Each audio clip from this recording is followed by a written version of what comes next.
Assalamualaikum teman-teman, balik lagi di channel aku Yayan Handayani, channel seputar ibu rumah tangga yang membahas tentang kebahagiaan ibu rumah tangga dan tips trik random.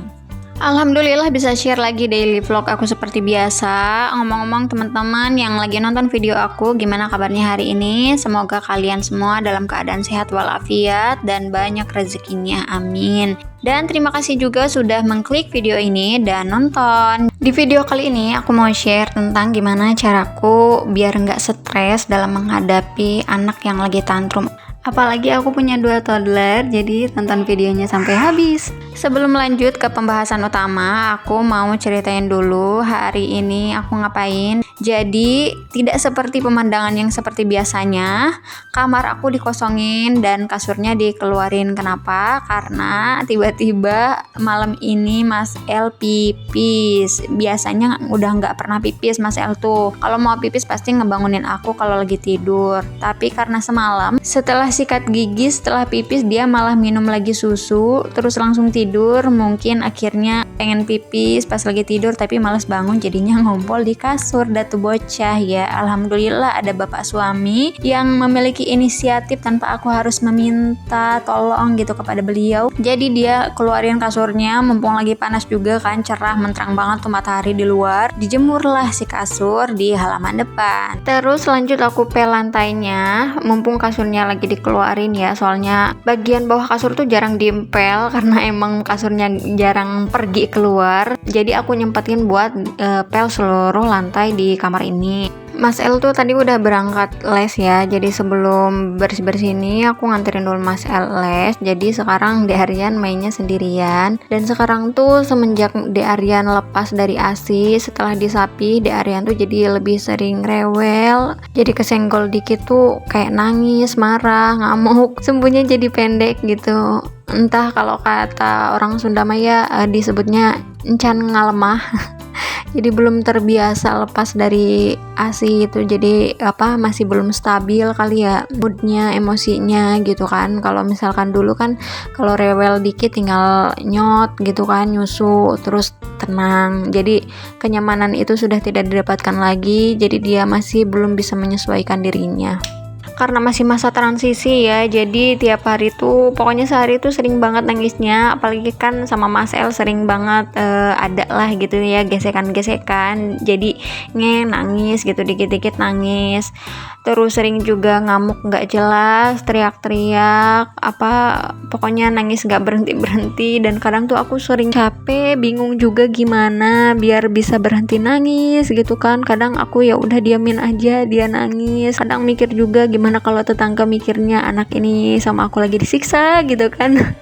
Soalnya nangisnya emang kenceng banget, bahkan kedenger sampai 3 rumah di samping aku. Kadang aku tuh mikir ya, ini anak yang ngelahirin aku gitu kan, tapi kalau lagi kayak gini tantrum gak jelas, aku juga bingung maunya apa ini bocah. Kayak sekarang aja nih, aku baru selesai ngepel, belum nafas, dia udah ngadat-ngadat ngamuk, pengen buru-buru pergi ngejemput Mas El. Udah pakai topi itu, jadi kayaknya udah pakai topi itu harus langsung gas, cus ngeng gitu langsung pergi. Kalau misalkan ada jeda sedikit pun dia pasti langsung marah, ngamuk, nangis. Masya Allah ya, makin besar itu makin ada aja tingkahnya. Jadi orang tuanya juga harus makin luas sabarnya, Masya Allah.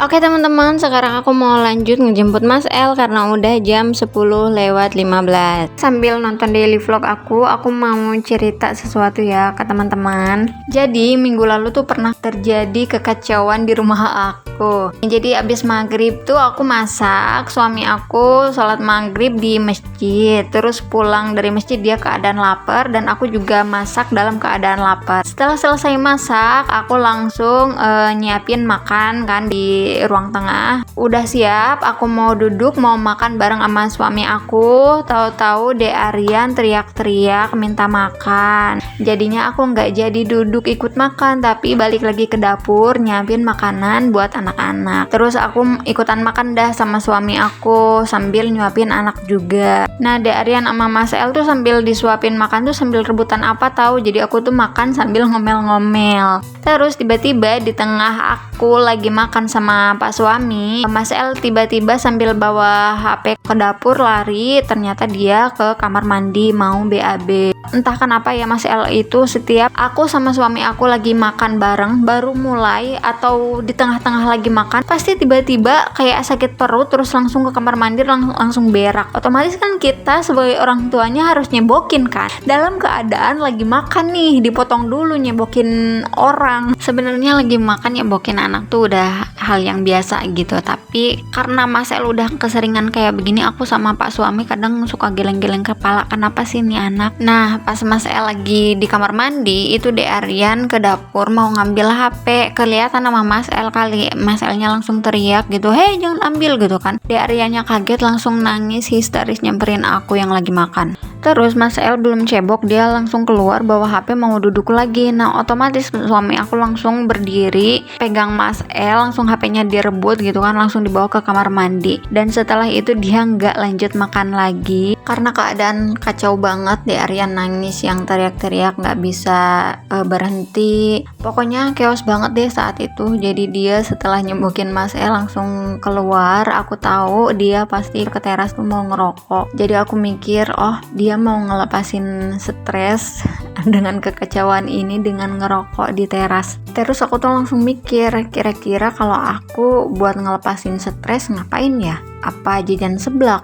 Atau main keluar? Atau baca buku? Seketika aku tuh langsung sadar, ternyata gak ada satu hal pun yang bisa aku lakuin untuk ngelepasin stres aku. Ironis banget rasanya. Kalau teman-teman ngelepasin stres ngapain? Share di kolom komentar ya. Kenapa aku gak bisa terpikir sama sekali cara melepaskan stres? Karena untuk saat ini sumber stres utama aku adalah anak-anakku. Maafkan aku ya anak-anak. Jadi aku pikir apapun yang aku lakukan, kemanapun aku pergi untuk ngelepasin stres, anak-anak pasti ikut sama aku. Kalau jajan seblak, kalau lagi stres terus jajan seblak, tetap aja aku beliin anak-anak dan makan bareng sama mereka. Kalau main keluar, tetap aja aku kemana-mana pasti sama anak-anak. Kalaupun pergi sendirian, pasti malah kepikiran gimana ya anak-anak, rewel enggak ya, nangis enggak ya. Kalau pengen ngelepas stres dengan baca buku, tentu harus nunggu mereka tidur, dan di waktu tidur itu aku bisa nge-relief stres aku. Tapi kalau gitu kan, kalau anak-anaknya bangun terus mereka tantrum lagi, chaos lagi, aku pasti bakalan stres lagi kan menghadapi mereka. Karena itu aku mikir kayaknya buat ngelepasin stres aku itu nggak bisa bergantung kepada sesuatu, kepada orang, kepada makanan. Karena sifatnya hanya sementara dan terkadang mengecewakan gitu. Misal aku lagi stres terus pengen seblak gitu, terus tukang seblaknya nggak dagang, terus aku ngelepasin stres harus lari kemana? Jadi hal yang bisa aku lakuin biar nggak stres saat menghadapi tantrum adalah cuman satu, yaitu berdamai dengan keadaan. Bukan jawaban yang kalian harapkan kan? Menurut aku ini adalah satu-satunya cara yang bisa menenangkan aku saat menghadapi anak tantrum dan keadaan chaos seperti kemarin. Cukup tarik nafas, tenang, jangan langsung bereaksi, sabar dan sadar bahwa mereka itu anak kecil, belum bisa menyampaikan emosinya dengan baik dengan kata-kata. Jadi mereka pun bingung dengan emosinya sendiri, dengan apa yang dia rasakan sendiri. Sadar juga kalau mereka itu adalah titipan Tuhan ya. Jadi kita harus amanah apapun kondisinya dan terus bersabar sambil mikirin ini anak kenapa, ini anak maunya apa, harus kayak gimana kita bersikap. Daripada langsung bereaksi saat anak tantrum atau nyuruh mereka diem gitu ya, jangan nangis atau kita marah balik atau kita teriak, itu malah bikin mereka makin tantrum deh. Pokoknya nggak bikin keadaan makin membaik, ujung-ujungnya kita bakalan nyesel sendiri. Jadi daripada ngelakuin hal yang akan kita sesali, lebih baik diam dulu, jangan langsung bereaksi. Cukup temani dia dengan tantrumnya, biarin aja dia nangis, biarin dia keluarin semua emosinya. Kita juga kan kayak gitu, kalau misalkan lagi frustasi ini terus kita nangis, pasti setelah nangis rasanya plong banget. Sama juga dengan anak kecil. Tapi itu menurut pendapat aku dan yang aku terapkan ya. Pasti teman-teman punya cara sendiri dalam menghadapi anak tantrum. Karena ilmu parenting itu nggak mutlak ya, belum tentu cocok di semua orang. Karena balik lagi, anaknya beda, kasusnya beda, orang tuanya juga beda. Jadi ilmu pengasuhan itu tergantung ke dirinya masing-masing lagi. Mau pakai gentle parenting atau VOC parenting, semuanya ada plus minusnya ya, dan konsekuensinya juga akan kita tanggung sendiri ke depannya. Tinggal pilih aja kita mau konsekuensi yang mana. Karena memang merawat anak itu, mengasuh dan mendidik anak itu adalah proses yang panjang, proses belajar yang terus menerus, perlu kesabaran yang gak ada batasnya. Kalau ada orang yang bilang sabar itu ada batasnya, kalau menurut aku sih sabar itu nggak ada batasnya ya, tergantung kitanya aja. Mau terus sabar, meredam amarah, atau mau meledak. Selain itu, aku juga selalu berdoa, minta sama Allah setelah selesai sholat fardu, minta dijadikan ibu yang tenang, ibu yang lemah lembut dalam menghadapi anak-anak. Bukan minta dijadikan ibu yang sabar ya. Soalnya kalau misalkan kita minta sabar, pasti dikasihnya ujiannya terus. Kenapa? Karena buat menguji kesabaran itu nggak akan mungkin orang ujuk-ujuk sabar kalau misalkan nggak ada triggernya ya kan. Jadi minta dijadikan ibu yang tenang, minta rahmat sama Allah biar kita tetap bisa tenang dalam kondisi apapun. Tapi kembali lagi, ini menurut pendapat pribadi aku, menurut pandangan aku, tentu teman-teman pasti punya cara masing-masing ya dalam menghadapi stres saat anak tantrum. Dan selain video ini, aku juga punya video lain yang membahas seputar kewarasan ibu rumah tangga ya, di playlist, dicari aja nama playlistnya Menjadi Ibu yang Bahagia.